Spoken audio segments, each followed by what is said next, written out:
Relentless heat blazed across the Wyoming plains, transforming the landscape into an endless expanse of parched earth and scorching air. Standing beneath his weathered porch, Jacob Thornton raised a calloused hand to shield his gaze, studying the brittle vegetation and his shrinking cattle herd scattered across the distant field. The unforgiving drought had turned his land defiant and unyielding, offering nothing but hardship. His humble dwelling groaned against the arid breeze, its timber bleached silver by countless seasons, while his outbuildings sagged under the weight of accumulated storms and abandonment. Brushing perspiration from his forehead, Jacob's eyes fell to the correspondence gripped tightly in his weathered fingers. This piece of paper represented his final hope for endurance. Far from romantic, it served as an urgent request for assistance, written with deliberate control to mask his desperation. 6 weeks had passed since he'd mailed it to a marriage bureau in St. Louis, his message direct and unadorned. He'd requested a woman beyond youth's bloom, lacking conventional attractiveness, someone dependable who could help shoulder life's weight. Beauty held no appeal for him. He feared it might awaken emotions he'd entombed alongside his beloved Martha 3 winters past. Jacob had resigned himself to solitude, yet isolation had grown as crushing as the relentless dry spell. Driven by quiet desperation, he'd sought an unremarkable companion. Now, buttoning the pristine shirt he hadn't donned since Martha's burial, Jacob felt anxiety building within his chest. The wire had arrived 48 hours earlier. Wife arrives Tuesday midday train, Willow Creek Station. That moment had arrived. Securing his team to the wagon, he embarked on the lengthy 15-mile trek to town. With each rotation of the wheels, he drew nearer to the uncertain future he'd requested, but couldn't envision. Willow Creek sprawled as a modest settlement, its sun-beaten structures arranged along a powder-dry thoroughfare. News spread rapidly in such places, and as Jacob guided his wagon down Main Street, the townspeople had already learned of his business. Window coverings shifted subtly. Men propped themselves against storefronts. Ladies murmured behind their hands, the recluse acquiring himself a correspondence bride. Their attention pursued him to the railway platform where spectators had assembled. Mrs. Henderson, from the lodging house, positioned herself alongside her adult daughter. The garrison boys slouched against the depot's exterior, exchanging knowing looks and passing a bottle between them. Even Pastor Collins had come, gripping his scripture as though Jacob's bride's appearance carried eternal significance. Jacob sensed their scrutiny burning into his shoulders as he secured his horses and stepped onto the platform. He remained rigid, fidgeting hands betraying his discomfort, while judgment pressed from every direction. The locomotive's horn pierced the summer atmosphere, lengthy and sorrowful. Dark vapor appeared against the sky, followed by the engine thundering into the station with hissing steam and grinding brakes. Travelers emerged onto the platform, merchants carrying sample cases, an exhausted family heading toward the peaks, an elderly lady clutching her travel bag. Jacob searched the faces, seeking the sturdy, unremarkable woman he'd envisioned. His pulse hammered with conflicting emotions of anticipation and terror. Suppose she'd reconsidered. What if nobody appeared? Then his world stopped. She emerged from the passenger compartment, one gloved hand resting gracefully upon the handrail. Time seemed suspended around her presence. Her hair shimmered like harvested grain beneath her simple traveling bonnet. Though her garments were modest in material, no fabric could conceal the elegant grace of her bearing. Her face, delicately featured and luminous, with amber-colored eyes, struck Jacob like a physical blow. Silence descended over the gathering. Someone breathed, "Merciful heavens." Another mumbled, "Impossible." Yet there she stood. Emma Foster descended with composed dignity, carrying only a single trunk. When her gaze swept the crowd and found Jacob, his chest compressed until breathing became difficult. This wasn't the plain woman he'd anticipated, no practical partner who would blend into the background. This was beauty personified, precisely what he'd hoped to avoid. In that moment, Jacob's deepest fear materialized as his dormant heart awakened. "Mr. Thornton," she spoke, her voice clear and flowing like mountain water. "I'm Emma Foster." Jacob managed a curt acknowledgement, his tongue feeling thick and unresponsive. Reaching for her luggage, their fingers brushed, sending electricity through him so intense he nearly lost his grip. Murmurs rose from the observers like buzzing insects. "This can't be legitimate," Mrs. Henderson hissed under her breath. "She's fleeing something, mark my words," one Garrison brother commented with amusement. Emma disregarded them entirely, lifting her chin with quiet defiance, maintaining perfect composure. She walked alongside Jacob as he transported her trunk to the wagon, the crowd maintaining watchful distance. He assisted her onto the seat, his hands trembling where they touched hers. As the horses began moving, gossip hummed behind them like approaching thunderclouds. The trail stretched endlessly ahead, baking under the midday sun. For considerable time, neither spoke. Jacob observed her peripherally, noting her stillness, her dignified posture, her hands folded properly in her lap. Her quiet demeanor should have satisfied him, yet her beauty challenged his resolve. "I suppose this isn't what you anticipated," he said roughly. "This territory." Emma's attention remained fixed on the distant horizon.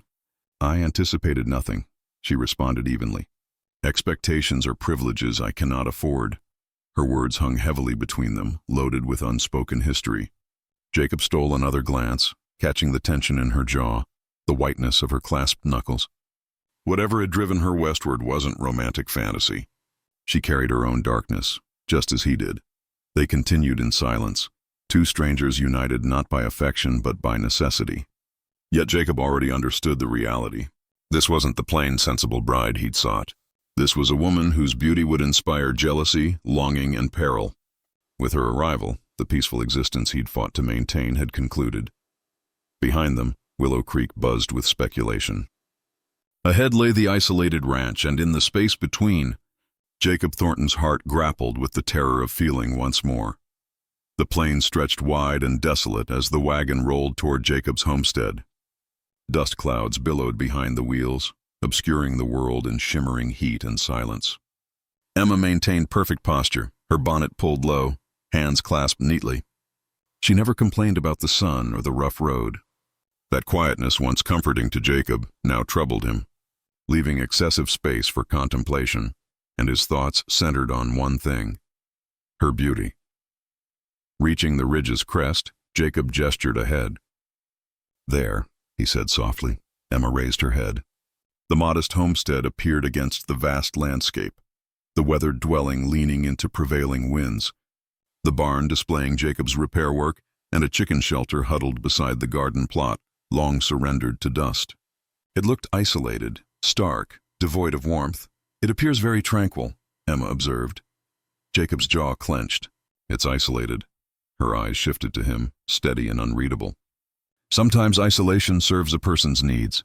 The words struck deep, too close to unspoken truths. He urged the horses forward. Upon reaching the house, Emma dismounted before Jacob could assist. She shaded her eyes, surveying the land as though assessing its value. He carried her trunk inside, showing her the small side room that had been Martha's sewing space. "It's modest," he said, "but private." "It suffices," Emma replied, placing her gloved hand on the narrow bed. "Where's the water source?" He demonstrated the well's stubborn pump that protested with each stroke. She studied it carefully, then examined the chicken coop, inquiring about egg production. At the garden plot, she sifted the parched soil through her fingers. "The earth isn't lifeless," she said. "It's simply thirsty." Jacob stared at her, practical, observant, and determined, yet wrapped in beauty that turned heads and sparked whispers. He'd requested plain, yet this woman perceived potential where he'd surrendered hope. That frightened him more than he could express. By evening, Emma moved naturally through the kitchen, locating dishes with efficient movements. Soon aromas of fresh biscuits and hearty soup filled the small space. Jacob sat mending a bridle, but his attention drifted to her repeatedly. She didn't chatter or pry, she simply worked. Yet lamplight made her golden hair glow, and every glance threatened to shatter his self-control. During supper, they ate without conversation. Finally, Jacob set down his utensil. "We should clarify our arrangement," he said, voice hoarse. Emma met his gaze. "What requires clarification?" "I sought a wife," Jacob began, then hesitated. "But this represents a business partnership. You'll maintain your quarters, I'll keep mine. We'll divide the labor and responsibilities, but I won't demand more." Understanding crossed her features. She placed her spoon aside. "That arrangement suits me perfectly. I didn't journey here seeking romance, Mr. Thornton. Relief should have followed. Instead, strange disappointment tightened his chest. He cleared his throat. The work is demanding. Winter can isolate us for weeks. Our nearest neighbors live 5 miles distant. I'm not intimidated by labor, and I've endured worse solitude, he nodded. Unsettled by how her calm responses both reassured and disturbed him, days became weeks. Emma rose before sunrise, building fires and preparing meals. Jacob managed the cattle, his herd diminishing with the drought. They established routines, her hauling water, scrubbing dust from floors, baking bread from meager flour supplies, him repairing barriers, patrolling the range, patching roofs. But conditions worsened. The well produced murky water. Cattle bellowed with thirst. Coyotes called closer nightly. Then one evening, Jacob discovered larger tracks near the pasture. Wolves, he informed Emma over dinner. We'll need to stand guard. Her eyes lifted calmly. I can shoot, Jacob frowned. You? My father believed an unprotected woman should know how. I brought my rifle. True to her word, Emma took her watch that night. When Jacob woke near dawn, he found her on the porch, rifle across her knees, posture straight, eyes alert. When wolves appeared, Emma's shot dropped the first one cleanly. Jacob joined her, firing alongside her, and together they drove the pack away. At sunrise, standing over the fallen wolf, Jacob asked, "Where did you learn marksmanship like that?" Emma's gaze moved toward the horizon. When you possess something valuable, you learn protection. Something shifted then. Jacob had noticed her beauty, yes, but now he witnessed her strength, her determination, and that stirred something far more dangerous within him. Weeks later, with the well nearly empty, Emma insisted on digging near cottonwood trees. These wouldn't survive without deep water below. Jacob wanted to dismiss it. He'd searched his property for years, but desperation eliminated pride. They excavated together, blistering their hands, dirt staining their clothes. He called it foolish. She persisted, stubborn as iron. Finally, damp earth darkened the shovel. By nightfall, water seeped into the pit's bottom. Sitting on the edge, covered in sweat and grime, Jacob stared at her. How did you know? My grandfather taught me, she said softly. Sometimes you must listen to the land. Jacob should have stopped there. Instead, he found himself leaning closer, drawn by starlight in her eyes, his breath catching. But before he could act, a coyote's call broke the spell. They rose silently, walking back to the house. That night, supper passed in tense quiet. Every glance felt charged, every accidental touch burned. Their agreed arrangement, business only, was crumbling. Desire was rising despite their resistance. Then came the storm. Rain crashed down in torrents, the first in months.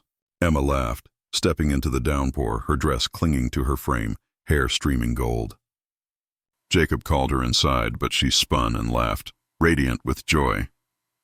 When lightning split the sky, they scrambled indoors, soaked and breathless. He wrapped a blanket around her shoulders. She looked up at him, eyes shining. For one breathless moment, Jacob thought he might kiss her. The air crackled between them with more than storm energy. Instead, Emma whispered, I should explain why I came here. She told him about her father's debts, the wealthy man who claimed her as payment, the cruel words she overheard before her wedding. She'd fled westward, desperate to escape being treated as property. Jacob's hands formed fists. He'd wanted a plain woman, safe from beauty's curse. But Emma's story revealed beauty's cost, the dangers and wounds she carried. Now with her here, those threats were following. Emma lifted her chin.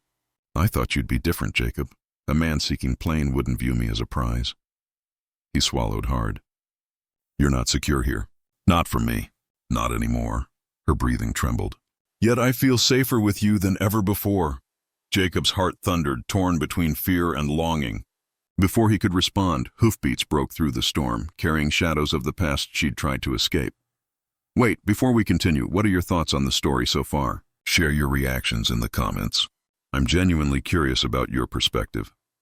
The morning following the storm dawned unnaturally still, as though the prairie itself prepared for approaching danger. Jacob was repairing the chicken shelter when he heard hoofbeats, sharp and purposeful, unlike the weary gait of ranch horses. He straightened, hammer in hand, watching a rider approach on an elegant black stallion. The man's expensive clothing reflected wealth, his bearing radiating arrogance. He halted at the fence, studying Jacob with frigid eyes. You must be Thornton, he said. I'm Charles Whitman. I believe you possess something belonging to me." Before Jacob could respond, the kitchen door opened. Emma emerged carrying a water bucket. Seeing Whitman, color fled her face. The bucket tumbled from her grasp, water splashing across the dust. "Greetings, Emma," Whitman said smoothly, lighting a cigar. "You've provided quite an adventure." "You have no authority," Emma said, her voice shaking but determined. "On the contrary, I do," Whitman replied, producing a folded document. "Your father executed a contract. His $20,000 debt was settled in exchange for you. That makes you my property." Jacob stepped between them, jaw set. "She's my wife now. Any claim you possessed is invalid." Whitman's smile sharpened. "Wife I investigated. No documents filed, no church ceremony performed. Just two people living in impropriety." His gaze swept over Emma like a brand. "I'll be retrieving her." Jacob's fist connected before conscious thought. Whitman staggered backward, blood on his lip, but his smile only grew colder. "That was unwise, Thornton. I'll return with legal authority." He mounted his horse and departed, leaving the promise of destruction behind. Emma collapsed to her knees, face pale. "You don't understand him," she whispered. "He'll destroy everything to reclaim me." Jacob pulled her close. "Let him attempt it. I won't lose you." The following day, Whitman returned with the sheriff, the judge, and half the town observing. He displayed the contract, demanding Emma's return. Jacob's voice remained calm but hard. "What's the price?" "25,000 with interest," Whitman said, smirking. The crowd gasped. "More than any rancher could pay." "Then we'll settle this differently," Jacob said, his hand dropping to his weapon. "You and me. Winner claims everything." The street fell silent. Sheriff Morrison frowned. "Thornton, are you certain?" Jacob nodded. Whitman's grin widened. "I've killed 7 men in fair combat. You'll be the 8th. At noon the next day, the town assembled. Dust hung in the air as Jacob and Whitman faced each other across Main Street. Emma stood in the crowd, hands clenched, eyes fixed on Jacob. Sheriff Morrison raised a white cloth. "When it drops, draw." Time slowed. The cloth fluttered. Whitman's hand flashed like lightning, his shot tearing through the air. But Jacob sidestepped, drawing slower but steadier. His bullet struck Whitman's shoulder, spinning him into the dirt. The crowd roared. Whitman gasped, blood seeping through his coat. "Finish it, Thornton." "Kill me." Jacob approached, his weapon steady. He could end it now. Instead, he holstered the gun. "You'll survive, but you'll depart. And if you ever approach her again, I won't miss." He produced a paper from his vest, a marriage certificate signed that morning by Reverend Collins. "She's my wife. Legal and binding. You've lost." Whitman's face contorted with rage as he stumbled to his horse. "This isn't finished," he spat. But the crowd saw him for what he was, a defeated man. By evening, he'd vanished from Willow Creek. That night, as prairie winds rattled the windows, Jacob held Emma close. "I spent 3 years believing I had nothing left to lose," he said. "But then you arrived and I realized the truth. I had fear, loneliness, and barriers to lose, and losing them was worth everything." Emma pressed her forehead to his. "I thought I came here escaping captivity. Instead, I discovered home." From that day forward, the ranch was no longer a monument to loss. Emma's presence softened the house, curtains in windows, a garden blooming again, laughter replacing silence. Neighbors visited offering assistance, drawn by respect rather than pity. Jacob, once labeled a recluse, found himself part of the community again. Through it all, he and Emma built something stronger than either had expected, a love forged in hardship, sharpened by danger and made unbreakable by choice. One winter morning, as snow fell thick and quiet across the prairie, Jacob whispered the truth he no longer feared. "I love you, Emma." She smiled, her hand warm in his. "And I love you, Jacob, my unexpected husband, my chosen life." The man who had once prayed for a plain bride had instead found the woman who saved him. Not what he wanted, but exactly what he needed.